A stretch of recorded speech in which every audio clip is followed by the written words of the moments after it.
तो और भाई लोग कैसे हो आप सब लोग मेरे यार। तो जैसा कि पिछले एपिसोड में हम सब लोगों ने देखा, चैनमो अपना एग्जाम को कंप्लीट करने के बाद क्वेश्चन पेपर को जमा कर वहां से जा रहा था, लेकिन तभी शुइली उसे रोकने के लिए कहा था, जिस पर चैनमो ने कहा था मैंने अपने क्वेश्चन को कंप्लीट कर लिया है, अगर तुम लोगों को यकीन नहीं है तो तुम लोग चेक कर सकते हो। जो सुनकर टीचर ली बहुत ही ज्यादा हैरान होते हुए बोलती है, क्या तुमने अपने क्वेश्चन को कंप्लीट कर लिया है? फिर वो तुरंत ही क्वेश्चन पेपर को चेक करने लगती है और चेक करते हुए बहुत ही ज्यादा हैरान होने लगती है, क्योंकि चैनमो ने जितना भी सवाल का जवाब दिया वो सभी बिल्कुल सही होता है। टीचर ली हैरानी के साथ बोलती है, उसने तो 100 क्वेश्चन में से 100 का ही जवाब दे दिया बिना किसी गलती के, आखिरकार ये कैसे हो सकता है? पीछे से लिंटाओ भी बहुत ही ज्यादा हैरान होते हुए बोलता है, आखिरकार ये कैसे पॉसिबल हो सकता है? लेकिन याओ बहुत ही ज्यादा खुश होते हुए बोलती है, जैसा कि मैंने कहा ब्रदर चैनमो तो सबसे बेस्ट है। और तभी शुइली टीचर ली से क्वेश्चन पेपर को लेते हुए बोलती है, नहीं ये पॉसिबल नहीं हो सकता। लेकिन फिर वो चैनमो के क्वेश्चन पेपर को देखने के बाद बहुत ही ज्यादा हैरान हो जाती है। फिर वो अपने मुंह को लटकाते हुए बोलती है, अगर चैनमो एक कचरा है तब तो उस हिसाब से मैं कचरे से भी बदतर हुई। हमें चैनमो को दिखाया जाता है जो कि एक स्माइल पास करता है और फिर यहाँ से जाते हुए बोलता है, मेरे कैपेबिलिटी,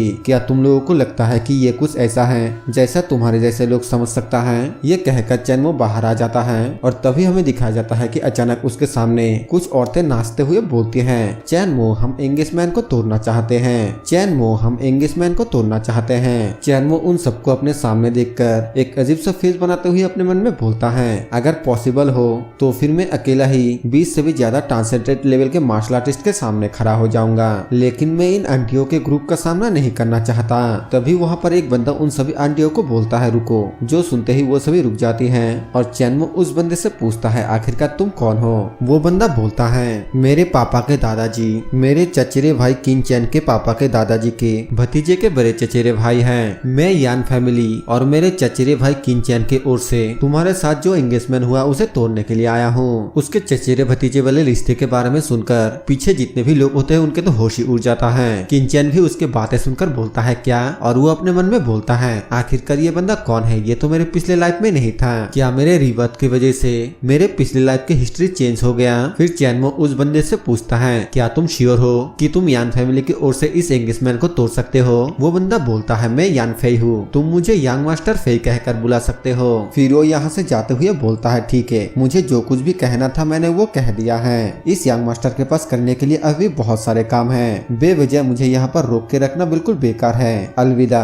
फिर वो बंदा उन सभी आंटियों को पैसा देने लगता है, क्योंकि उसने उन सभी आंटियों को पैसा देकर इस काम को करने के लिए लेकर आया है। वो यहाँ से जाने लगते हो तो पीछे से वो आंटियां बोलता है, अगर दोबारा से आपके पास इस तरह के काम हो तो फिर हमें ही बुलाना, किसी और को मत बुलाना। दूसरी ओर चैनमो उस बंदे को देखने के बाद बोलता है, क्या यान फैमिली में सच में इसके जैसा एक बैल है? फिर वो अपने मन में सोचते हुए बोलता है, तो ये था यान फैमिली के प्लान। तभी पीछे से केयू आते हुए बोलती है, चैनमो रुक जाओ। चैनमो पीछे घूमकर बोलता है, क्लासमेट केयू, क्या बात है? इसका नाम केयू थोड़ा अजीब है, तो इसे मैं कीयून ही बुलाऊंगा, जिस नाम को मैंने पहले के एपिसोड में गलती से बोल दिया था। तो कीयून अपने मन में सोचते हुए बोलती है, चैनमो पहले तो मेरे साथ इस तरीके से ट्रीट नहीं करता था, लेकिन आखिरकार अचानक ऐसा क्यों हो गया? फिर वो बहुत ही ज्यादा शर्माते हुए चैनमो से पूछती है, मेरे मॉम चाहती थी कि मैं तुमसे पूछूं कि तुम इतने दिनों से कहाँ पर थे, तुम हमारे घर में वापस क्यों नहीं आए? मेरे मॉम तुम्हारे लिए बहुत ही ज्यादा चिंता करती है। चैनमो बोलता है, मैं बाहर रहने के लिए एक घर को रेंट पर लिया है, मैं तुम्हारे फैमिली का और बोझ नहीं बनना चाहता हूँ, अब मैं चलता हूँ, बाय। पीछे से क्यों चिल्लाते हुए बोलती है, आखिरकार इसका क्या मतलब है? लेकिन चैनमो उसके बातों का कोई भी जवाब नहीं देता है और सीधा ही यहाँ से चला जाता है। उसको इस तरीके से जाते हुए देखकर कीयून थोड़ा सैड हो जाती है। वो बोलती है, आखिरकार चैनमो अचानक इतना ज्यादा चेंज क्यों हो गया?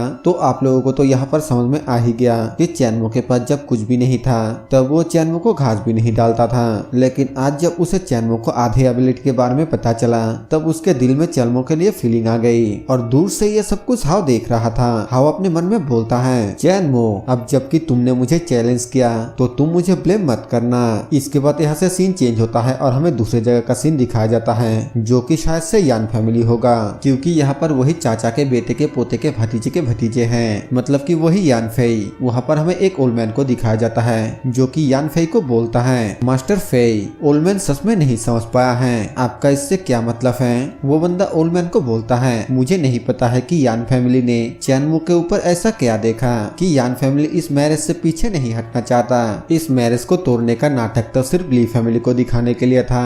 अब चैनमो चैनमो को यान फैमिली के प्लान के बारे में पता चलेगा। इसके बाद यहाँ से सीन चेंज होता है और हमें चैनमो को कहीं पे जाते हुए दिखाया जाता है और वो जाते हुए अपने मन में बोलता है यान फैमिली तो सिर्फ मेरे इंटरनल मार्शल आर्ट के आइडेंटिटी के बारे में जानना चाहता था और वो ली फैमिली के खिलाफ नहीं जाना चाहता था, लेकिन ली फैमिली भी बेवकूफ नहीं है। आखिरकार अब वो क्या करेंगे। इसके बाद यहाँ से सीन चेंज होता है और हमें ली फैमिली का सीन दिखाया जाता है जहाँ पर कि चैनमो के फर्स्ट अंकल लीडोंग को बोलता है पिताजी ये काम यान फैमिली का किया धरा है। लीडन अपने मन में सोचते हुए बोलता है अगर उस वक्त मुझे मेरे फैमिली के लिए थोड़ा सा भी चिंता होता तो फिर मेरे ली फैमिली में एक और लीजे होता।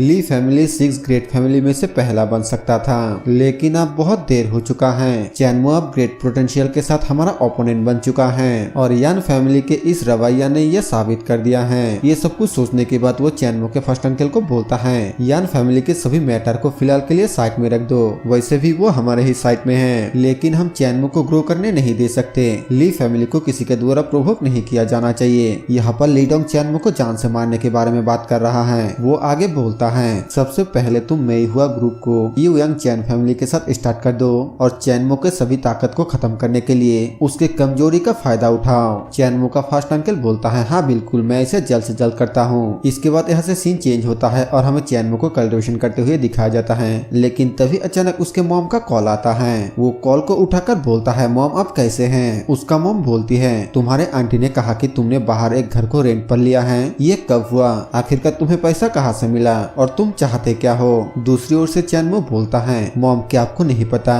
कि आपके बेटा क्या क्या करने में काबिल है, आखिरकार आप किसके लिए इतना ज्यादा चिंता कर रहे हैं। उसके मॉम बोलती है तुम अभी के अभी वापस आओ, तुम वहाँ पर अकेले हो। चैनमो बोलता है मॉम मैं अभी उस मिस्टीरियस ओल्ड मैन से कंफू सीख रहा हूँ जिनके बारे में मैंने आपको पहले भी बताया था, इसी वजह से मेरे लिए घर पे रहना ठीक नहीं होगा।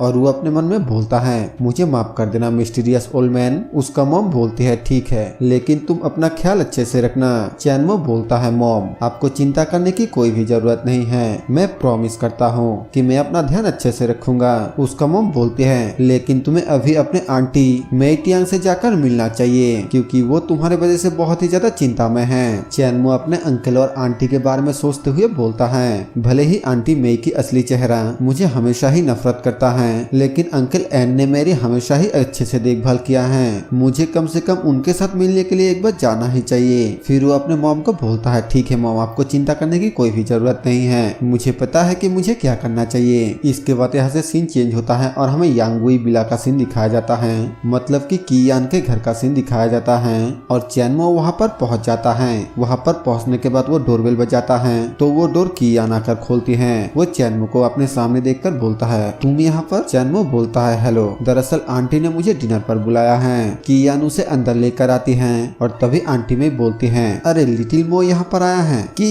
यून तुम सबसे पहले लिटिल मो के साथ अंदर आओ, हम बाद में एक साथ मिलकर डिनर करेंगे। लेकिन हमें चैनमो को दिखाया जाता है जो कि सीधा ही आकर अपने एटीट्यूड के साथ सोफे में बैठ जाता है और ये देखकर कियून भी थोड़ा हैरान हो जाती है। वो मन ही मन गुस्सा करते हुए बोलती है हालांकि लगता है कि वो काफी ज्यादा बदल चुका है लेकिन अभी वो एक गवार है, कियान हाउ के कंपैरिजन में ये काफी ज्यादा पीछे हैं। तभी अंदर से अंकल एन आते हुए बोलता है अरे लिटिल मो तुम कब आए। चैनमो तुरंत ही उठकर अपने अंकल को रिस्पेक्ट देते हुए बोलता है हेलो अंकल एन मैं बस अभी आया। और अचानक चैनमो को इस तरीके से पेश आते हुए देखकर कियान का तो होश ही उड़ जाता है। वो अपने मन में बोलता है मेरे डैड के आते ही अचानक चैनमो का एटीट्यूड इतना ज्यादा बदल गया, क्या वो मुझे और मेरी मॉम को अलग तरीके से ट्रीट करता है। उसके ये बोलते ही ये एपिसोड यहीं पे खत्म हो जाता है।